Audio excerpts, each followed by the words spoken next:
진부한 연대기적인 역사의 열거가 아니라 좀 더 다른 시각에서 우리가 미술이 어떤 역할을 하고 있고 우리 사회에서 어떤 존재일까에 대해서 좀 더 쉽게 풀어보도록 하겠습니다. 그렇다면 이런 예술의 역할이 아주 큰 변화를 보이게 되는데요. 그 대표적인 시대의 예를 한번 짚어볼까요? 그 변화의 원인은 기독교라는 종교에서 시작됩니다. 기원 후 290년 로마 제국의 깊숙한 곳에 신자들이 몰래 지하 무덤 또는 혹은 땅속에 묻힌 지하실에서 모여 있습니다. 그리고 새로운 종교의 신 예수 그리스도를 기렸습니다.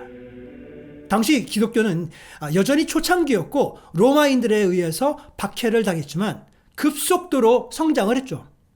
이전에 다른 종교들과 마찬가지로 기독교는 예술에 관여를 시작했습니다. 여기 무명의 예술가들이 피를 흘리고 있는 여인을 치료하는 예술을 묘사한 작품이 있는데요. 이 부분은 신약 성서에 나오는 그런 장면이죠. 다른 종교들과 마찬가지로 기독교는 확실하고 이해할 만한 목적으로 예술을 이용했습니다. 바로 그들의 메시지를 전파하고 감정적인 울림을 전해주고 대중에게 호소를 하기 위함이었죠. 여기서 큰 미술의 혁신적인 역할의 변화가 있었습니다. 당시 예술은 일종의 광고와도 같았는데요. 곧 기독교 예술가들은 유럽을 지배하게 되죠. 약 1000년 동안 유럽의 거의 모든 예술 작품은 대부분이 기독교 예술이었습니다. 초라한 지하실의 기도방에서 시작한 기독교가 이제 웅장한 성당, 회화, 조각 작품들을 제작하기 시작합니다. 그렇게 함으로써 기독교적인 가르침의 뉘신을 높이고 그것을 기념하는 데 최전방에 앞장서게 됩니다. 하지만 로마가 멸망한 후 약 5세기간 미술은 아무런 혁신 없이 암흑기를 맞으며 성경에 대한 이야기만 표현합니다. 즉 유럽에서는 5세기부터 10세기까지 암흑의 시기가 도래하게 되죠. 자, 그 암흑의 시기에서 벗어나기 시작하면서 사실 또 다른 변화가 미술계를 바꿔놓기 시작합니다. 여기서 우선 중세의 미술은 어떤 것이 있는지를 간략하게 알아보고 가겠습니다. 첫 번째는 중세인데요. 중세로 얘기를 한다면 사실은 깁니다. 서기 5세기부터 15세기까지를 보통 칭하는데요. 핵심 사상은 믿음과 정신 그리고 종교 중심입니다. 그래서 그림 자체가 굉장히 종교적인 부분을 많이 가지고 있죠. 주요 특징으로는 비현실적이라든지 상징적이라든지 어떤 익명의 예술이 됩니다. 대부분의 작품들은 누가 그렸는지 누가 만들었는지를 알 수 없습니다. 그러나 많은 예술가들이 거기에 포함이 되어 있었죠. 그리고 예수님이면 예수님, 성모 마리아면 성모 마리아가 가장 중심에 있고 가장 큰 피규어로 보통 표현을 하게 되었습니다. 그래서 사실은 퍼스펙티브도 맞지 않았고 즉 원근이 맞지 않는 비현실적인 그림이었습니다. 대표적인 작품으로는 노트르담의 대성당이 있겠죠. 하지만 이 미술에서 또 다른 미술이 있는데요. 르네상스는 문화의 꽃이라고도 알려져 있죠. 14세기부터 16세기까지 핵심 사상은 재탄생과 어떤 천재성을 이야기를 하고요. 주요 특징으로는 인문주의, 원근법, 해부학적인 어떤 정확성, 그리고 작가 중심적입니다. 대표적으로 모나리자가 있겠죠. 그것이 가장 밸런스가 제일 맞고 가장 완벽하다고 할 수 있는 미술이 존재를 하던 시기라고 칭해지는데요. 원래 문명이라는 것이 점점 더 복잡해지고 군 더더기가 붙게 됩니다. 바로 대표적으로 바로크가 있고 그 후 로코코까지 가게 되죠. 자, 바로크는 17세기에 시작되었는데요. 핵심 사상으로는 역동성과 장엄함입니다. 그리고 주요 특징으로는 극적인 명암에 대한 대비, 그리고 과장된 동작, 화려한 장식입니다.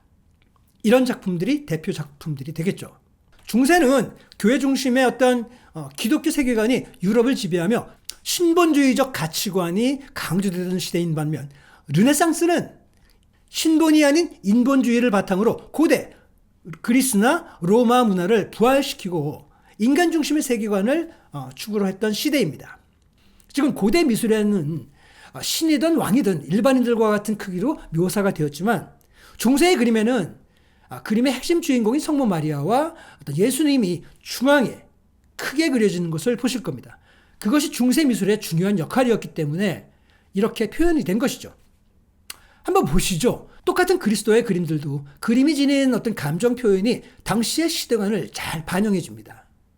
중세 시대의 그리스도는 똑바로 앉아 있어 어느 정도 자기 중심적인 모습을 보이는 반면에 르네상스 시대의 그리스도는 어머니에게 더 많이 의존하는 모습을 보이면서 이는 그의 순수함과 사랑스러움을 더 강조를 하고 관계의 공감을 불러일으키기도 합니다. 즉 인간미를 더 앞세우게 된 것이죠.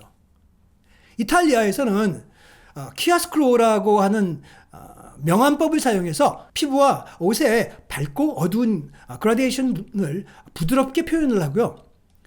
삼각형 구도를 통해서 균형과 조화를 표현합니다. 이제 이 그림은 중세 미술에서 표현의 비약적인 발전을 보여주게 됩니다. 그런데 17세기 바로크 시대가 되면서 미술은 좀 더 정교하다 못해 더욱더 기교적으로 세밀해집니다. 그런 서양 미술이 그 정교한 기교적인 미술이 더욱더 심해지면서 다소 과장되고 주관적인 그런 감정 표현으로 치닫게 되죠. 그렇게 18세기 후반부터 낭만주의가 전 유럽을 휩쓸게 됩니다. 여기서 무척이나 아카데미적이고 도제적인 낭만주의는 결국 새로운 저항을 받으면서 인상주의를 지나 현대미술의 태동을 불러일으키게 되는데요. 삼각형 구도는 유지되지만 르네상스 시대의 작품보다 움직임이 더 풍부하죠. 이게 테네브리즘으로 알려진 극적인 조명과 강한 그림자는 대비를 더욱 강조해서 등장인물들을 강조하고 암시된 선을 강화하여 장면을 더욱 연극적으로 만듭니다. 자, 낭만주의부터 한번 간략하게 보면요. 대략적인 시기가 18세기 후반부터 19세기까지고 핵심 사상은 감정과 상상력입니다. 그리고 주요 특징은 주관적인 감정 표현과 격렬한 색채 그리고 붓터치. 대표적인 작품이 뭘까요? 민중을 이끄는 자유의 신. 여러분들 많이 보신 적이 있을 겁니다. 굉장히 격렬하고 감정적인 표현이 잘 드러나 있습니다.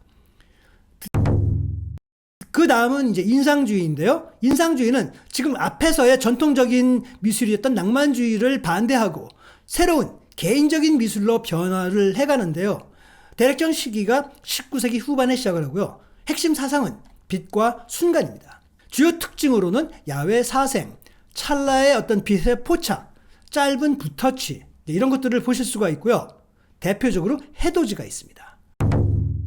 현대미술은 대략적인 시기가 19세기 후반 그리고 현재까지 이제 오는데요.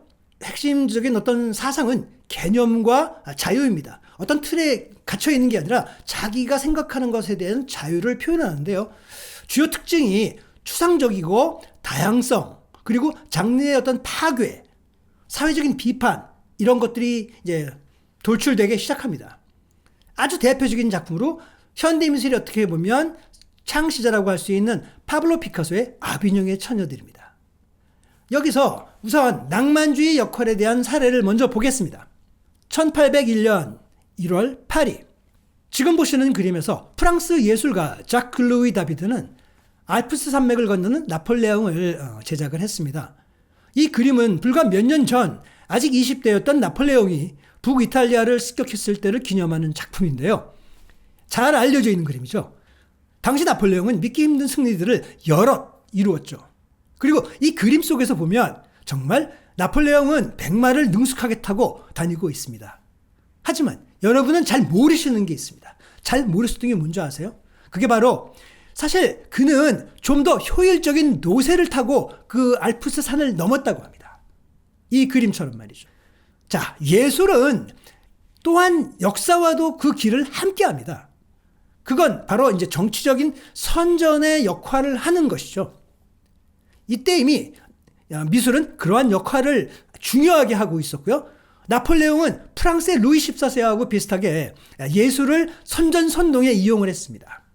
이것은 그가 통치를 하면서 갖게 된 어떤 일종의 선동적인 버릇이었습니다. 자, 그런데 1883년 파리, 거기로 한번 돌아가 보죠. 시인이며 소설가이자 비평가였던 테오필 고티에는 예술에 대한 에세이를 한 권 출판합니다. 그는 거기서 예술은 종교나 정치적인 목적에서 벗어나서 자유를 얻어야 한다 라고 말했습니다. 좋은 예술이란 그 자체로서 가치를 지녀야 한다 라고 말했습니다. 그는 실제로 이렇게 말했죠. 예술을 위한 예술. 아주 유명한 말이죠. 예술을 위한 예술은 어떤 새로운 세대인 낭만주의 모토가 됩니다. 낭만주의 예술가들은 예술이 종교나 통치자 혹은 국가를 위해 존재해야 한다는 전통적인 가치관에 반대하였습니다. 고티에르는 진정한 예술은 그 어떤 것의 수단도 되어서는 안 된다고 말했습니다. 그것은 그 자체로 목적이고 어떤 것에 대해 변화시키거나 설교하려고 해서는 안 된다는 것입니다. 예술가들은 자본주의 사회에서 성장하고 있는 부르주아 계층과 자신들을 구분했습니다. 그런데 또 다른 큰 사건이 벌어집니다.